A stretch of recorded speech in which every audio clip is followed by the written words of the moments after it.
to carry on with your presentation. Thank you. And I'll take you down. So we're moving to this point now where how do I soften the heart? I've worked out I've got a child with really high defenses and high demands. How do I soften this heart of theirs? And the first thing I'm going to tell you to try and do is to invite emotion. Emotion is meant to take care of us, and all emotion is there for a purpose. And without letting our emotions out, we can get really stuck.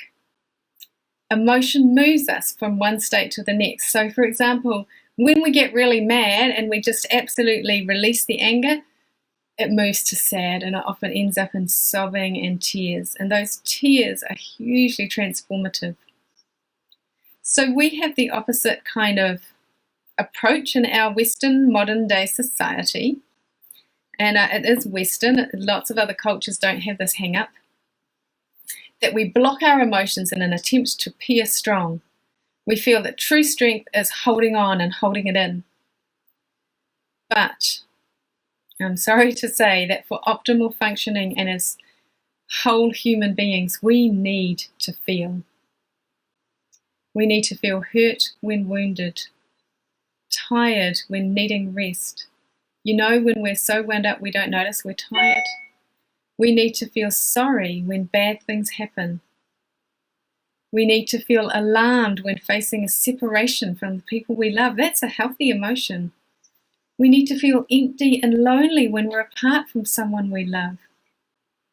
We need to feel shy when we're with strangers.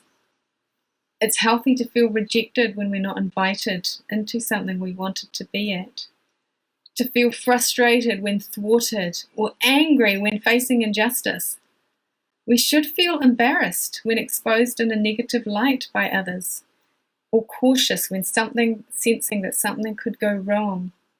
But when we bottle up and shut down and close up our emotions, we become like a little defended ball of intensity, and we don't let it out. And the whole palette of human emotions becomes condensed down to just anger, fear. I can't remember the third one.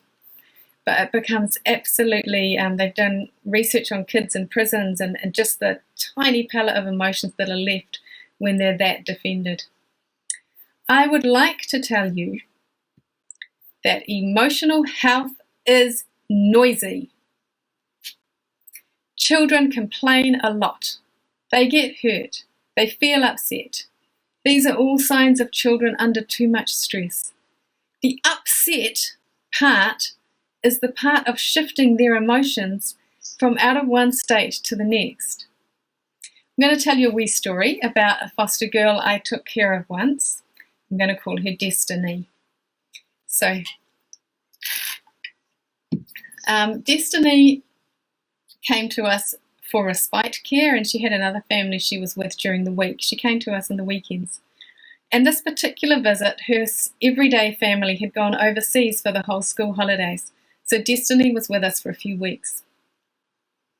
She came to us in a state of anxiety. She'd got it into her head that her family had left New Zealand, they were never going to come back, and they didn't want her. So she arrived, and we had a tradition. She loved going to the swimming pool, so we would often take her to the swimming pool on the first or second day of her visit. But she arrived in such an emotional state that she had eczema all down her skin, and she had scratched it until it was weeping pus. So it was really quite a mess. And I looked at her skin and I said, "Oh, honey, we can't take you to the pools like this, but there are so many other fun things we can do. Let's dream up some fun activities." And she was, "I want to go to the pools. It's so unfair. You said we'd go to the pools." She was absolutely stuck in this place. She's about 12 years old at this time. So I did something which maybe wasn't sensible, and I thought, she's just not taking no, so I'm going to defer the no, and I'm going to take her to a doctor to say no. I thought she needed to see the doctor because it was getting so inflamed and infected. So we popped into a local accident and medical centre for her to be taken a look at. And the doctor, sure enough, looked at all of the skin, weeping and pussy, and said, "Oh, yeah, no, you can't go to the pools like that." Well, she was so upset. And she looked at the doctor, she looked at me, she could see the futility of the situation. And after all her rage and all her determination, she just let it out and she started crying. She started sobbing and sobbing. And I was like, yes, this is good. She needed to do that. And all this energy that was up here started to calm down as she wept and wept. And the doctor looked at me horrified and she said, "Come, can I talk to you on your own?" And I said to Destiny, "I'll be back shortly, love. I won't be long. We just tucked around the corner." And she said, "What's the big deal?" I said, "Look, she's not actually my daughter. She's my foster daughter. And she was so looking forward to going for a swim. It's one of her favourite things.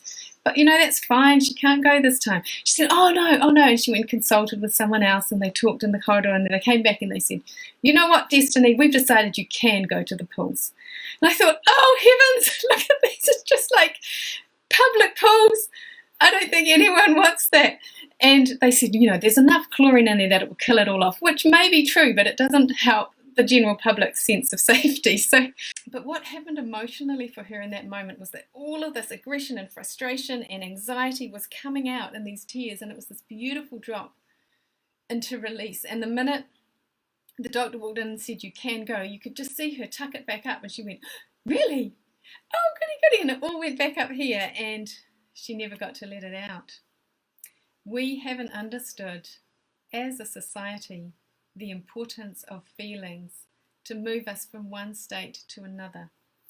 In fact, we do the opposite. Once again, this is a very Western thing, but we put a huge amount of emphasis on calm. The idea that we should control ourselves from falling into negative emotions and stay calm. We focus on self-regulation, breathing, counting to 10. We focus on control, not letting go. But emotions are meant to move us to a better place. Now, I'm not so much talking about us here, because actually it is absolutely critical at times that we hold on to our calm. And we can even hold on to our anger and frustration, but we need to let that out away from the children. We as adults can do that. We have the integrative functioning, it's called, that comes in between 16, 18, later teens, adolescent, early adulthood. We can regulate our emotions. We're developmentally ready for it. Children are not.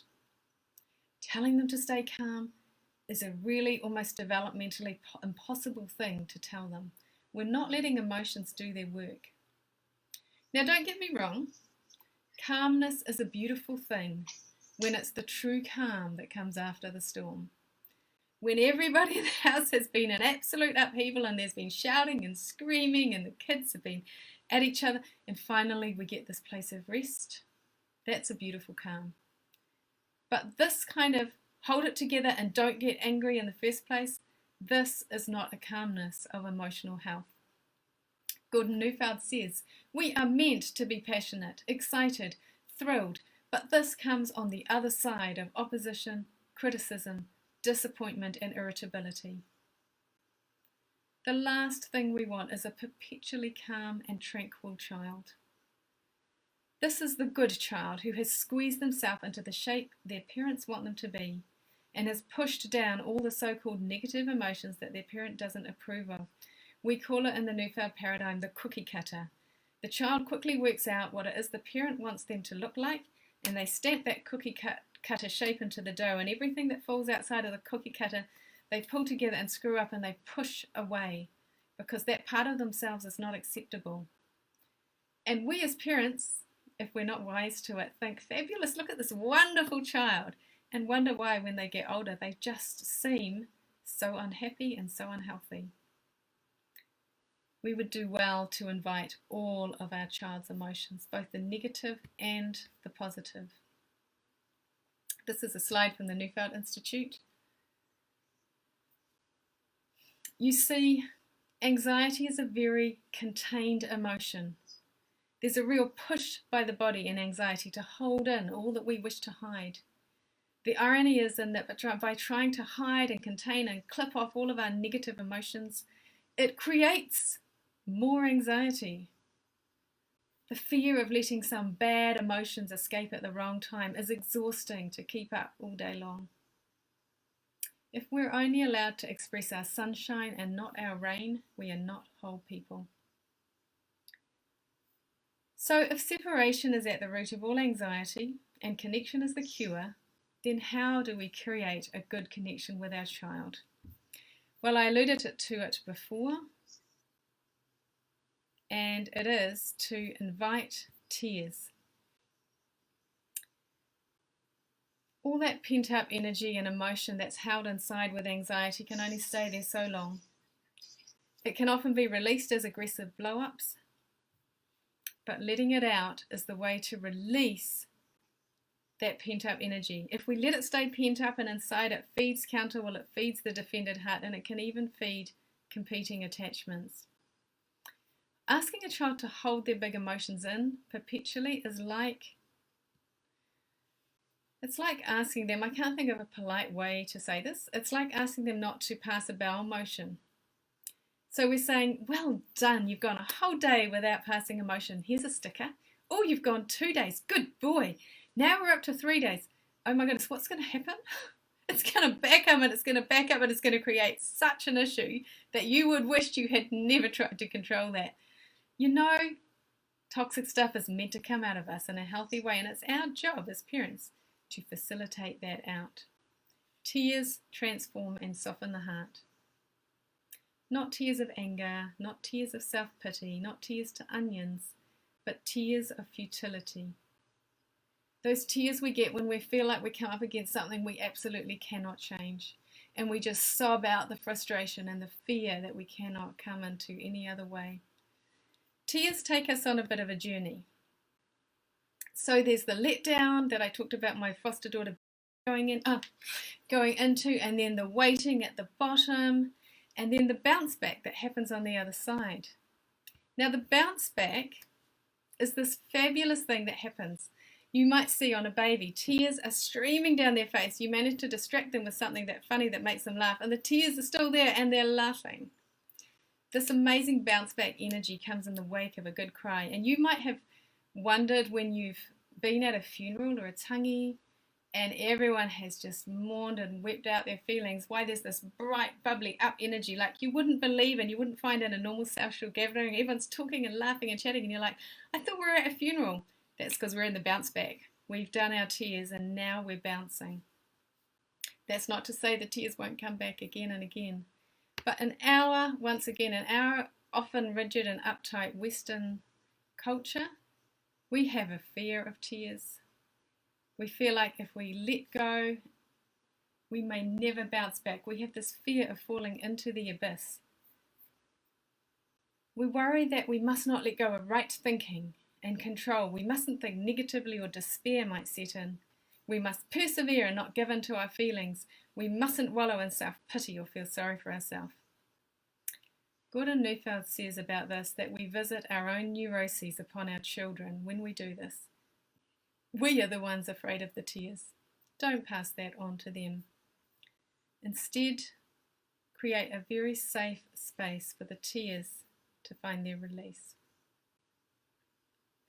So what if the heart is too defended to find its tears? Well, I work with parents in my consulting practice around this a lot. Ways to safely release frustration. Releasing the energy by smashing something with a pillow, talking it out, laughing till you cry, screaming it out, ripping something up. There's so many creative and fun ways that you can release big emotions. But I'm going to jump forward to another concept because we're getting short on time, and that is playful release.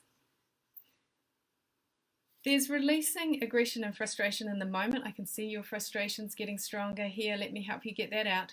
But sometimes we just know our child is carrying a lot of anxiety, say, a lot of the time, and we don't need for it to rear its head to get it out. We can just know it's in the system and it needs to be released.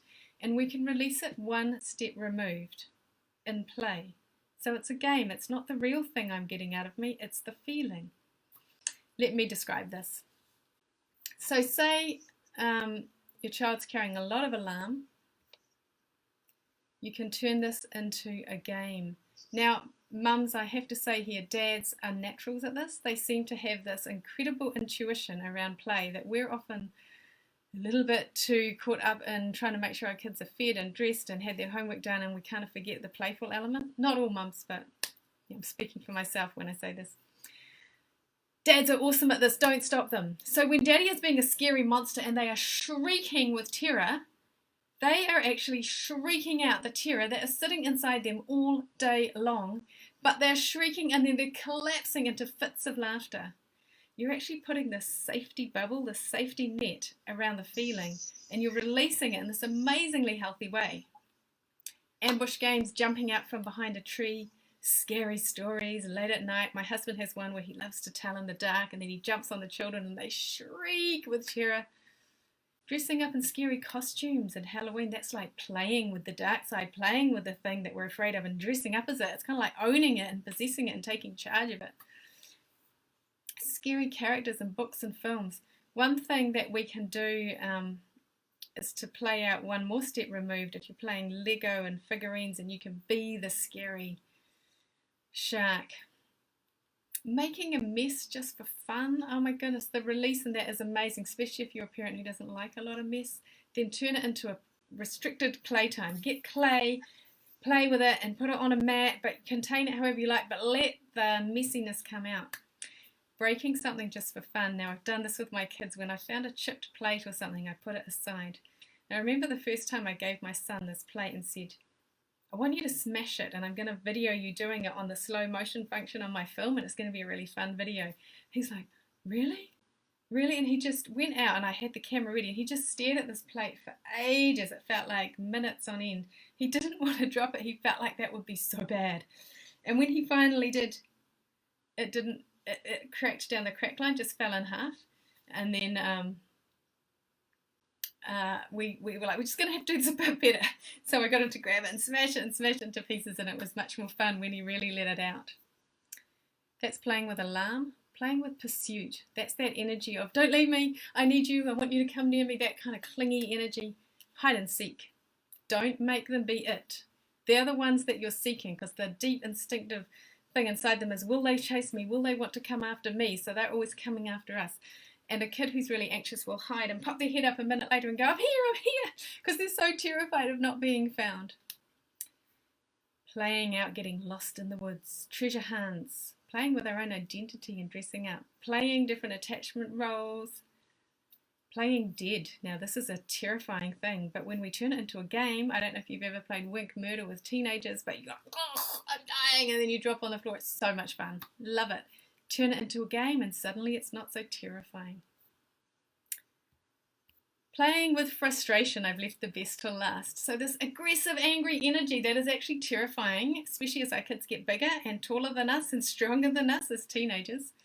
Get that energy out. Play fights with daddy. Man, if there's ever a time to have a big man in the house for them to take their frustration on and to have a go at, it's in the play fights time. Play fighting with noodles or with water pistols.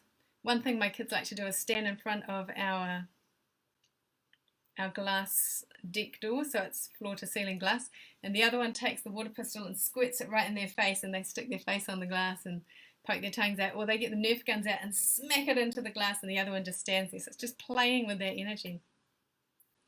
Playing being an aggressive character in a book or movie, being the baddie.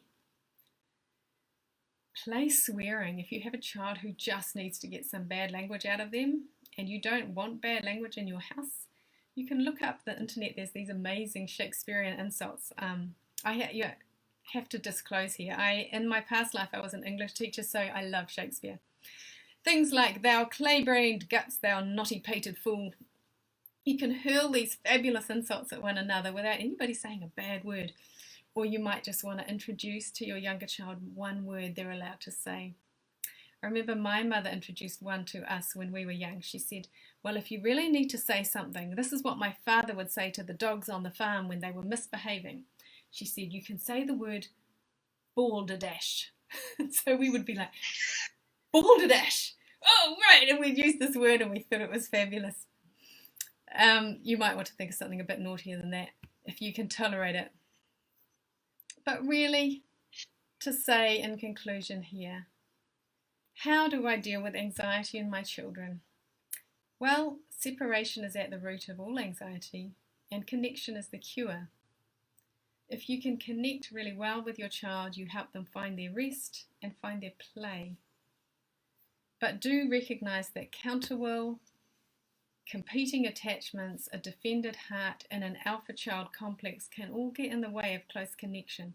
So you've got to read that and work with it and understand it.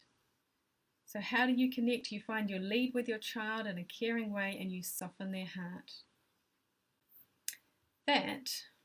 And you invite out their emotions. That's my summary of working with anxious children. There's heaps more I could say, but we're going to leave it there and throw open for any more questions we might have now.